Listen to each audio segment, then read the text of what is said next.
Okay, in this part I'm going to explain to you how all macromolecules, this is going to be for carbohydrates, proteins, and lipids, how all of these macromolecules are built by cells and how they are broken apart for digestion or for the purpose of breaking them into smaller subunits so that they can be used to build up other different biological molecules.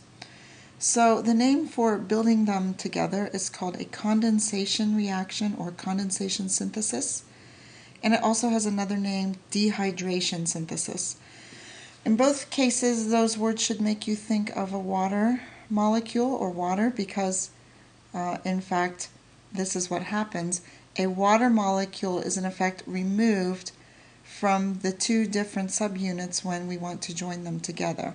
So if you look in the picture, we have a glucose molecule on the left and one on the right, and an enzyme will come along, and again it has to be the specific enzyme that can carry out this reaction, and it will remove the hydrogen from the hydroxyl group of the number 1 carbon of one glucose molecule and the hydroxyl group from the number 4 carbon of an adjacent glucose molecule, and put those together, which makes a water molecule. So a water molecule is removed in this process, and that's why it's called condensation or dehydration synthesis. And the enzyme will then also link together carbon number 4 and carbon number 1 via the oxygen. It's kind of a little oxygen bridge in the middle. And this process then links together the two glucose molecules into what would be a disaccharide.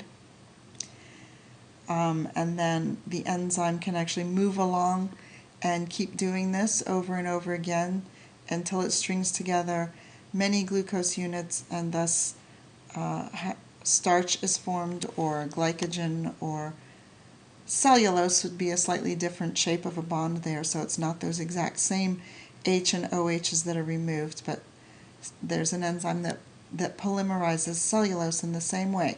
So in all cases when we're building together macromolecules, we are removing a molecule of water to link up two subunits together. And again, this is what happens with amino acids to join together into polypeptides. It's how fatty acids are linked together onto a glycerol molecule to make triglycerides.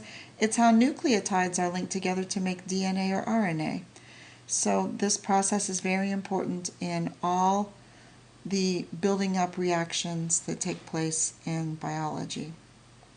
And you have a handout that says hydrolysis on one side and condensation dehydration on the other side, and you should study that and practice drawing the molecules on the right for each reaction. And then to break them down, it's the same process, but in reverse. There again will be an enzyme that's specific for this one particular reaction. In this picture it's showing us sucrose. So we have on the left a glucose molecule, on the right a fructose molecule. These are joined together by the oxygen bridge in the middle to make a molecule of sucrose. If the right enzyme is available, in this case the enzyme would be called sucrase, and water, then sucrase will insert a molecule of water by splitting it and adding the H and the OH back on to break apart this molecule, and this process is called hydrolysis. Hydro means water and lysis means to split apart.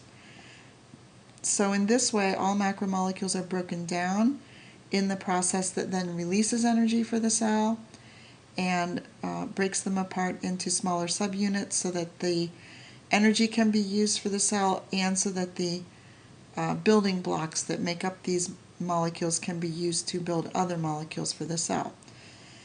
So hydrolysis is not only the way that sugars are broken down, but also the way that proteins are broken into their constituent amino acids, the way that fatty acids are broken apart from glycerol and triglyceride molecules, and the way that nucleic acids would be broken apart. So hydrolysis, the opposite of condensation or dehydration, and it's important for all of the different processes in cells.